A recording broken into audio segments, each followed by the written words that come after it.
ओम नमः शिवाय, शिवजी सदा सहाय। ओम नमः शिवाय, गुरुजी सदा सहाय। जय गुरुजी। भैया दूज की कहानी। एक ब्राह्मण के दो संतानें थी, एक लड़का और एक लड़की। लड़की बड़ी सुशील थी। वह अपने भाई को कभी नाराज होकर बुरा भला नहीं कहती थी। वह भाई अपनी बहन से मिलने उसके ससुराल गया तो वह चरखा कात रही थी। तभी बहन की सूत का तार टूट गया। वह भाई के आने का पता नहीं लगा।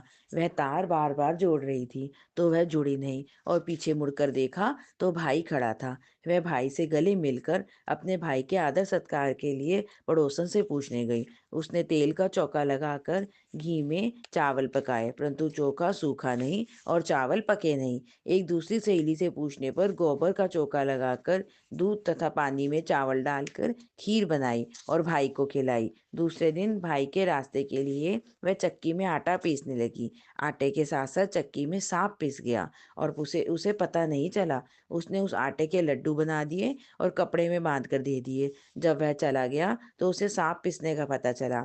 भाई की प्यारी बहन अपने बच्चों को पालने में ही सोता छोड़कर भाई की राह पर चल दी। बहन बहुत दूर जाने पर उसे उसका भाई एक पेड़ की छाया में सोता हुआ मिला और पास में पोटली रखी देखी। भाई ने अब तक कुछ नहीं खाया था। उसने सारे लड्डू फेंक दिए और भाई के साथ पीहर चली गई। रास्ते में उसने भारी भारी शिलाएं उतरी देखी। एक राहगीर से जब उसने उन शिलाओं के बारे में पूछा तो उसने बताया कि जो बहन अपने भाई से कभी नाराज नहीं होती तो उसके भाई की शादी के समय ये उसकी छाती पर रखी जाएंगी। थोड़ी दूर जाने पर उसे नाग तथा नागिन मिले।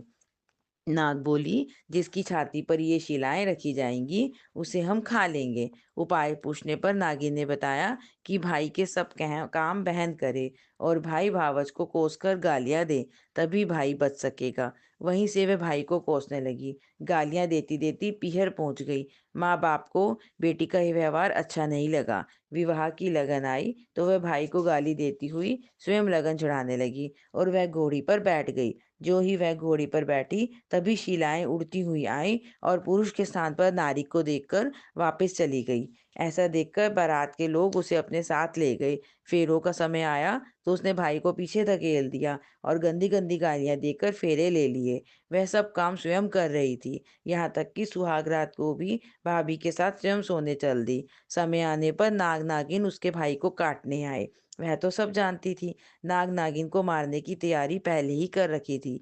आते ही दोनों को मारकर जेब में रखकर 3 दिन तक सोई रही। सारे मेहमान विदा हो गए तब उसकी माँ को उसकी याद आई कि उसे भी विदा करें।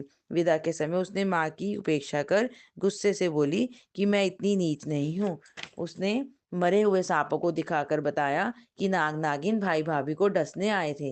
मैंने अपनी जान पर खेलकर भाई के जीवन की रक्षा की है। इसी भाई के पीछे मैं अपने बच्चे को पालने में रोते चिल्लाते छोड़कर आई हूँ। मेरे भाई भाभी को किसी प्रकार का कष्ट ना हो, यह कहकर जब लौटने लगी तो माँ और भाई ने उसे रोका और आदर के साथ विदा किया। भैया दूज के दिन चित्रगुप्त की पूजा के साथ साथ दवात और पुस्तकों की भी पूजा की जाती है। जय श्री कृष्णा।